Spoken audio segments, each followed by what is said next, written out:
Welcome. Thank you for being here. If you wouldn't mind giving us a like, and consider going ahead and subscribing as well, that would be fantastic. And if you really want to go the extra mile, go down to the description below and click the Patreon link. Lots of cool stuff going on there. As always, I love you, and enjoy the show, guys.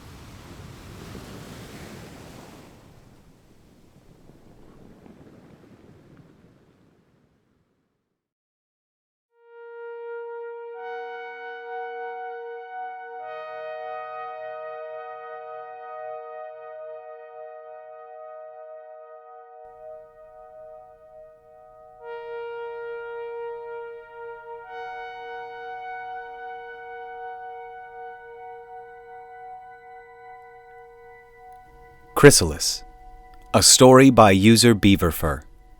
Chapter 9. My first instinct was to get away, to run. All I wanted was to engage my warp drive and jump back to another system, someplace safe, where I could take a breath, lick my wounds and repair my damages. But of course that wasn't an option. My warp drive would take several minutes to get ready for a jump in the best case, and I wasn't going to survive for that long. No, I was trapped here. I wished I had never decided to tie myself to a single body. I knew I had done so as a way to keep myself human, a way to silence that always present inner voice that told me what I risked transforming into. But right now, I would gladly pay that price to have a way to simply transfer my mind to a different set of processing servers, light years away from here. Or even to have made a backup of myself, repulsive as that thought might still feel. No time for regret, though. I had to do something. Right now. I engaged my remaining thrusters and maneuvered so that one of my support ships would lie between myself and the starship battleship, taking my place at being hit by the powerful energy beam. I knew it wouldn't last longer than the 4 or 5 seconds it would take the enemy to slightly reorient their ship. I couldn't really hide my 27 kilometers body behind a 2-kilometer ship, but it would give me the short respite I so needed. A few seconds in which to re-engage my shields and plan my next move, to figure out a way to survive the ordeal this battle had suddenly turned into. My position was desperate. I had lost my swarm, all my drones moving chaotically around the battlefield, with no order or purpose. I had lost my support ships, incapable of maneuvering or returning fire. They had turned into little more than sophisticated floating boulders. My own body was bleeding. There were uncontrolled fires inside my main structure, with entire sections that had lost power, or that were exposed to the vacuum of space. The damage wasn't catastrophic yet, and I managed to restore functionality to my shields thanks to the radiator's gambit, but I was still being hit by a multitude of energy weapons, and unless that changed soon, I had no doubt my shields would fail again in short notice. And when that happened, well, I knew I wouldn't survive many more of these kinds of hits. Strange that I wasn't panicking. Did I feel trapped? Yes. Shocked? Confused? Sure. But I wasn't panicking. If anything, I felt a cold anger. It was like a comeback to my memories of the destruction of Earth. That same helplessness. These aliens were hurting me, brutalizing my body with their powerful weapons. I was trapped, defenseless, facing overwhelming odds. That sense of failure, of having gone this far just to get beaten down again. To be brought down to the ground, my weapons so easily stolen right out of my hands. The idea of admitting defeat, of contacting the Council fleet to offer my surrender crossed my mind, but I rejected it with disgust. No, I'd rather die. And it wasn't a figure of speech, I realized with some surprise. No, I really meant it. I'd rather die. I considered for a moment flinging myself straight towards the planet, accelerating at the top speed my damaged thrusters would provide, pushing my way through the Council fleet's defensive positions through the atmosphere, and crashing right into the world. How big had the asteroid been that killed the dinosaurs? About 10 kilometers? If my databanks didn't lie? I wouldn't be traveling that fast, true, but I guessed 27 kilometers worth of spaceship falling out of the sky at top speed would still be pretty destructive. And if I was going to die here, if this was as far as it would get, then I might as well go out with a bang. But I didn't do it. Not yet. Instead, I considered my position, my options, trying to find some other path I could take, some vulnerability in their plan I could still exploit that would allow me to take back control over my drones. I needed information. I knew I was being jammed, but little more than that. Was I the only ship that was receiving this attack? Or was it some sort of area disruption affecting the entire battlefield? Did distance influence the jamming? Was it a single enemy ship doing this? And if so, was there a way for me to take it down? My own radio sensors were useless, providing only garbled information. But those weren't the only sensors in my fleet. I reached for my support ships, asking them to check their sensors, to tell me if they too were being affected by the strange distortion effects. Due to the complete communications breakdown, I had to repeat my orders several times before one of the ships replied, and when it did, it took me some effort to interpret the distorted answer, causing the mounting nausea I was experiencing to worsen. But I got my answer. Their radio sensors were working just fine. So it was only me who was being jammed. Interesting, but ultimately useless. My swarm was centralized through myself. All orders and commands originated from my own body. So even if the drones could still talk to each other, they didn't have anything to say to their partners.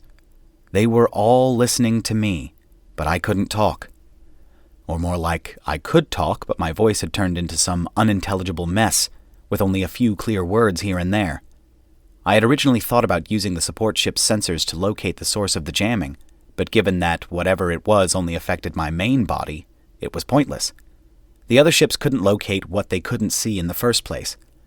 Plus, the amount of coordination that it would have required was past my current diminished capabilities. A salvo of enemy missiles approached my flank. Without the swarm, I couldn't have my drones fly to intercept them. I activated my own laser projectors, tracking a few of the projectiles and burning them down. But there were just too many, and my energy weapons were too slow to get all of them. Ironic to be on the receiving end of one of my own tactics. 4 missiles impacted my hull, passing through my shields and leaving gaping holes in my flank.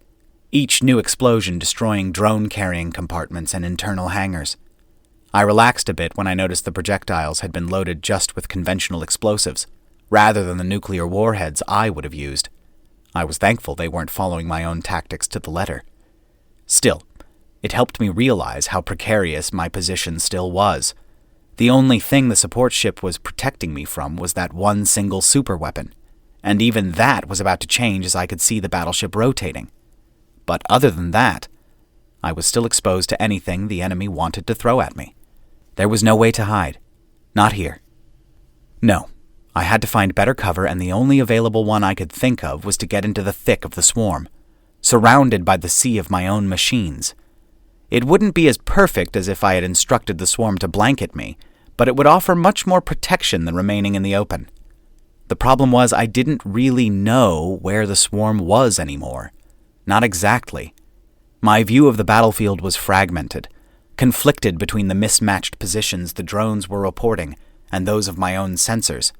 I didn't see one swarm, but dozens of them, as if coming from parallel realities, all superimposed into each other, drones blinking in and out, moving between different planes of existence. It was hard to look at, making my processing units struggle to find some sense of the chaos. It felt like a building migraine. I knew I had to let go of that information, surrender all pretense of control over my machines, even if it would leave me even more disarmed. But I didn't second-guess myself. No time for that, really.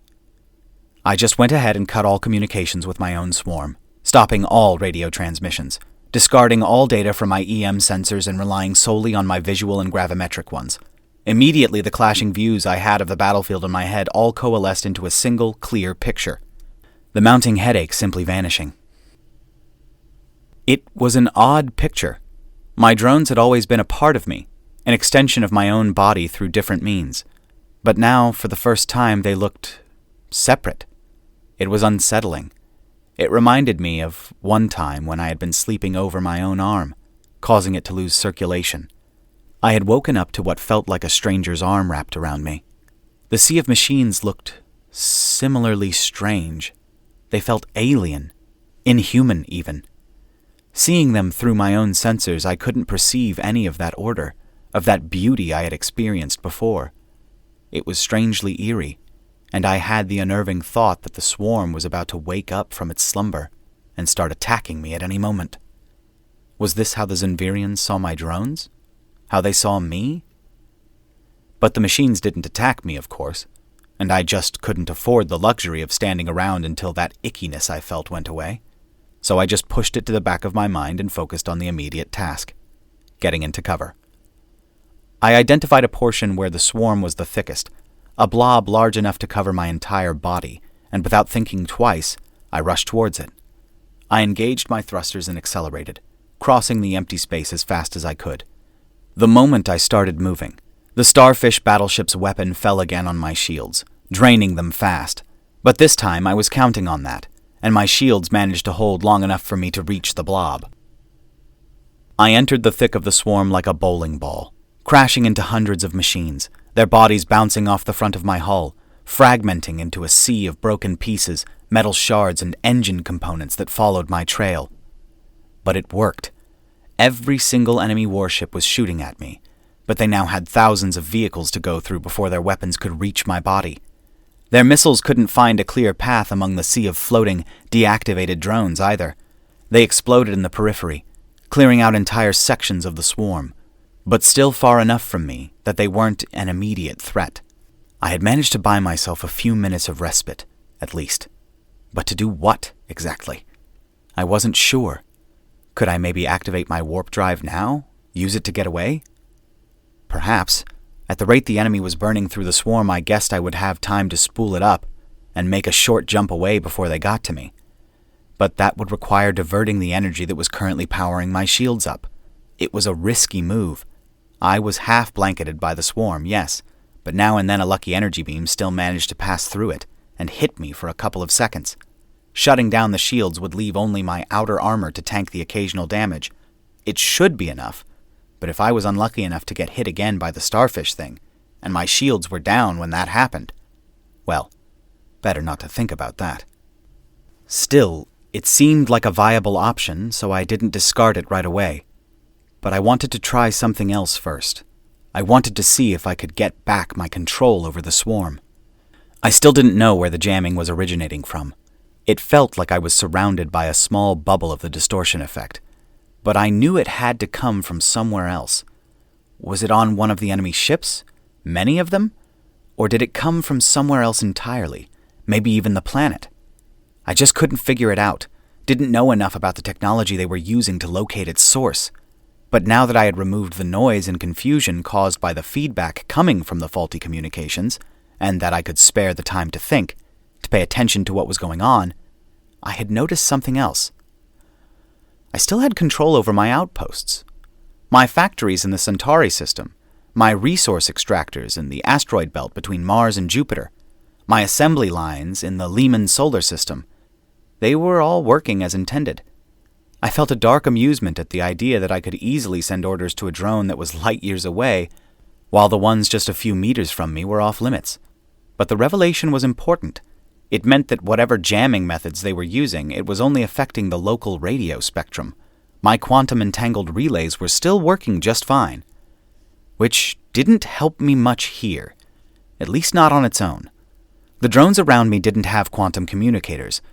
Those were hard to manufacture and too expensive to install in each single disposable drone, especially when a simple radio transmitter sufficed.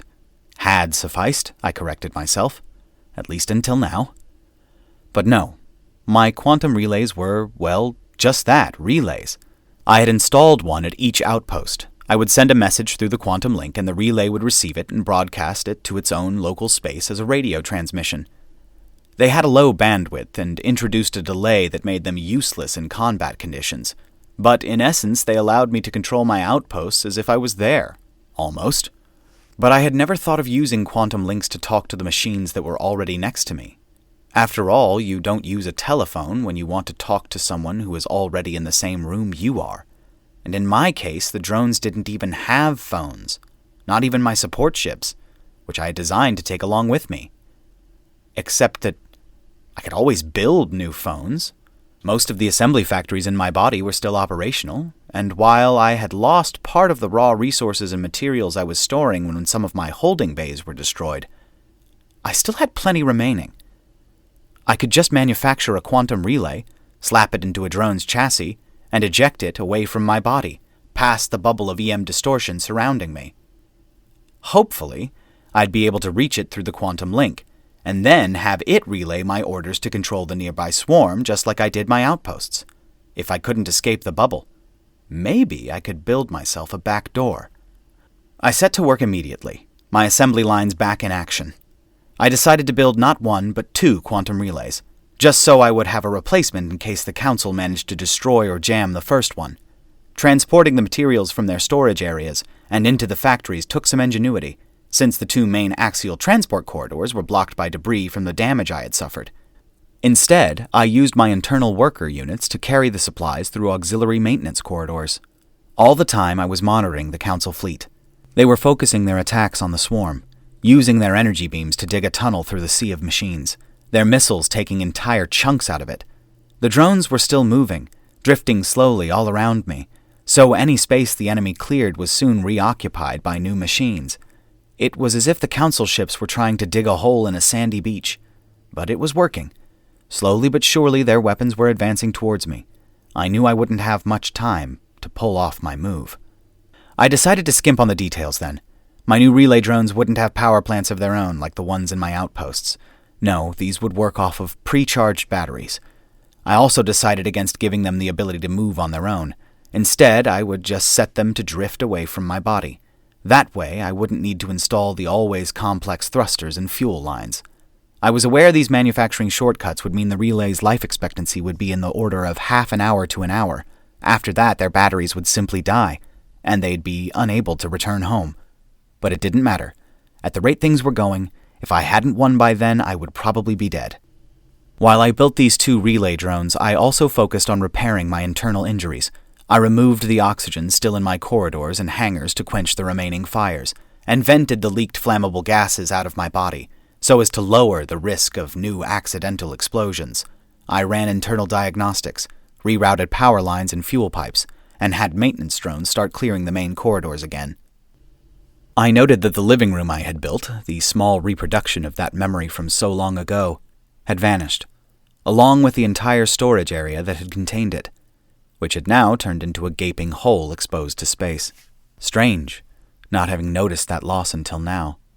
But on second thought, I guessed it wasn't that surprising. I had been more focused on survival than on pointless melancholy. I had to. Less than 3 minutes later, my quantum relay drone emerged from its factory, and I had a couple worker machines push it out of a landing bay and into space. Calling it a drone was a bit of a misnomer, though.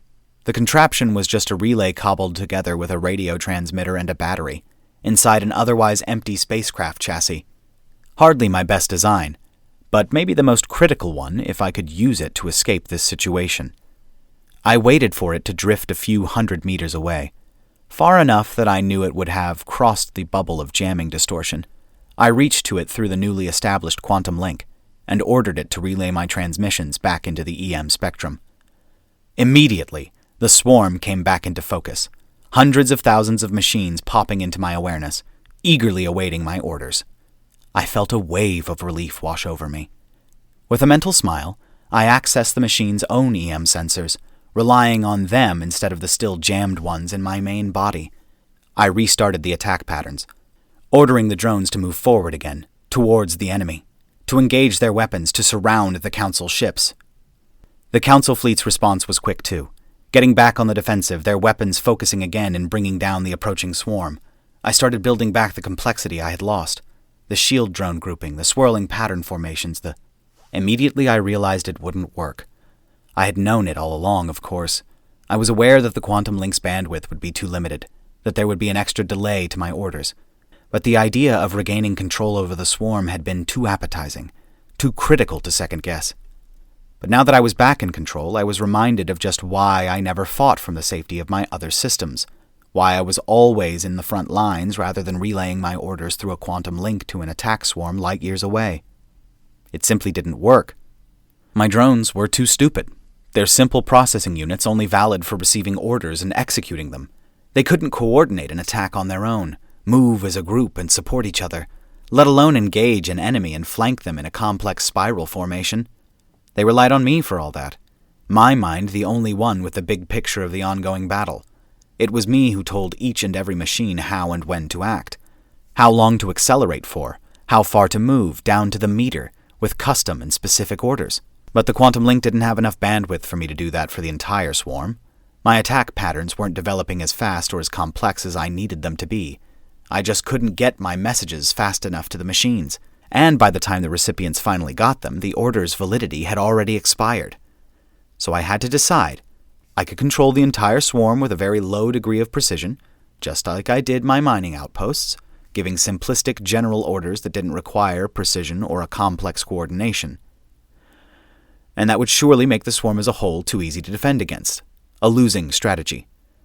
Or I could mount a very convoluted attack that used only a small fraction of all the machines, having the rest of the swarm lay still waiting its turn, making the unattended machines easy prey.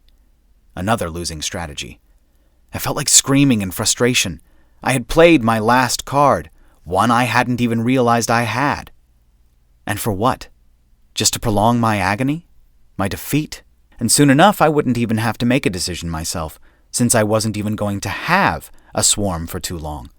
Seeing as how the Council fleet was fighting off the incoming sea of machines, easily burning through them, their ships moving out of the way of my transparent and predictable attack patterns. No, it hurt. But I had to admit it. I wasn't going to win here. In fact, if I stayed this course, I was going to lose. My swarm was going to be destroyed, and then nothing would stop them from finishing me off. I wasn't going to take out this Keystone world. The Zunvir Republic wasn't going to collapse. Not today. No. Today I was fighting for survival. Today I was fighting just to have a chance at fighting again tomorrow. And with that acceptance, it came too with a liberation of sorts. If my swarm was already all but lost, then I didn't need to care about preserving it for some attack against the planet that wasn't going to happen now. It freed my mind to consider new, more aggressive tactics. I wasn't going to win, but could I somehow turn this sound defeat into more of a tie? Could I prevent the enemy from pressing the advantage? Give them wounds of their own that they would need to lick while I retreated and regained the strength I'd lost today? Or in other words, could I sacrifice my swarm to utterly destroy the entire Council fleet? A quick check at what remained of my sea of machines told me that, yes, perhaps I could. But the plan would be risky. If I didn't time it perfectly, it could as well end with me accidentally killing myself. And even if I did execute it without error, it was up to chance whether it would be successful or leave me in an even worse position. And I realized I didn't care. If this last move failed to take out the Council fleet, then I would just do as I had thought before, and fling my 27-kilometer self into the planet as fast as I could, put an end to it. So with that strangely liberating thought, I decided to go ahead. I couldn't give out complex, personalized orders to my machines, not using this cumbersome relaying system. But I wouldn't need complex orders for this. Just a simple order. The exact same order for each and every drone. Follow me. I didn't wait to see if they did. I engaged my thrusters and accelerated as fast as I could, away from the battle, in the opposite direction from the planet, away from the enemy fleet. And after a few instants, the cloud of machines followed me, too, in my hurried retreat. The Council fleet stood still for a few seconds, maybe debating whether to call it a day and let me escape, or to follow me and try to finish me off. But I knew what their answer would be. They were like sharks, attracted by the smell of blood. They were winning. They knew they were winning, and they wanted my head as a trophy. Of course they pursued me. I flew as fast as my damaged thrusters allowed me, the cloud of drones trailing behind me like a comet's tail, and behind them, almost the entirety of the enemy fleet followed, their battleships and destroyers having abandoned their previous formations. I let the chase go on, continuously measuring the distance between my main body and the nearest drones. Too close. I knew it was too close. Immediately, I realized I had overestimated the speed I could still reach, but I did my best, pushing my thrusters even further. Every meter I could gain, I knew, increased my chances at surviving this crazy maneuver I was about to pull. but every second that passed also increased the chances the enemy would wise up about what I was trying to do. Should I pull the trigger now and risk killing myself, or wait and risk this whole ploy failing? A difficult dilemma. I had expected to have gained more of an initial distance over the cloud of drones, but the damage I had received earlier had affected my acceleration more than I had anticipated. I did a quick calculation and discovered I would need to let the chase go on for more than 5 entire minutes to get a completely safe distance. It was too long, of course. On second thought, maybe this had been a terrible idea, but I knew I was committed to it now, for better or for worse. Already gone past the point of no return. I had to pull the trigger. I knew I was delaying. I didn't want to do it, but... I sent another order to my swarm, another simple one directed to all of the machines at the same time. Stop. They started decelerating. I kept moving forwards, getting away from the blob as fast as I could. Every meter counted. The enemy fleet reacted fast, too, but I knew it was already too late for them. Some ships tried to alter their trajectories to avoid entering the thick of the swarm. Others focused their energies in decelerating, rotating on their axes, and trying their best at reducing their speed. But of course, the laws of physics being as they were, it was futile. Their battleships and destroyers simply couldn't stop as fast as my nimble drones could. Too much momentum, too much mass to decelerate. As one, the Council fleet dove right into the cloud of machines. During the entire battle, the enemy had been aware of the shell game I was playing. They had done their best to stay away from the thick of the swarm, knowing the sudden and unexpected destruction that awaited those ships that got caught in it. And now, all of them, all of their warships, all of their destroyers and cruisers and battleships and frigates were right in the middle of my sea of drones. I checked the distance again. Was it safe? No, not by a long shot, but it would have to do. I sent my last order, again, a simple one, directed to all the machines, but that only about 70,000 of them would understand. The ones carrying thermonuclear warheads. Detonate. It felt like staring right into a nova. All my sensors simultaneously saturating from the white-hot flash and delivering an input overload to my mind that registered as actual pain. A piercing agony that lasted just a single, endless instant. A burning pain that I could feel shattering the walls of my sanity. As if I was experiencing days' worth of torture compressed into a single tick of the clock. Into the few milliseconds that it took for the sensors to mercifully burn out. For my entire hull to combust.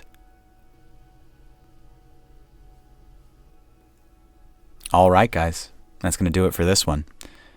Thank you so much for being here. Join me again next time when we find out whether or not we have survived. Or whether or not this is just going to be a story about the Zunvir Republic being punished for the crimes that they committed against humanity. But life still going on as normal. No humanity in it. We'll see. But anyway, guys, like, comment, subscribe. Go over to the Patreon if you can. Really appreciate everyone who's been supporting me over there. It's phenomenal, guys, and thank you. And I just want to ask, what do you guys... Okay, paper towels or... what do you call them? Like washcloths and regular towels. Which is better? I grew up in a paper towel household. Like, paper towels were used for fucking everything, and we just threw shit away. I think that paper towels are good for, like, certain messes, but most everything else, like food and stuff, just use a washcloth and a regular towel. You'll be fine, you know, like a kitchen towel. You save a fuckload on paper towels, and you just wash them. Done. But anyway, guys, I love you. Thanks for being here. I will see you all in the next one. Bye, y'all.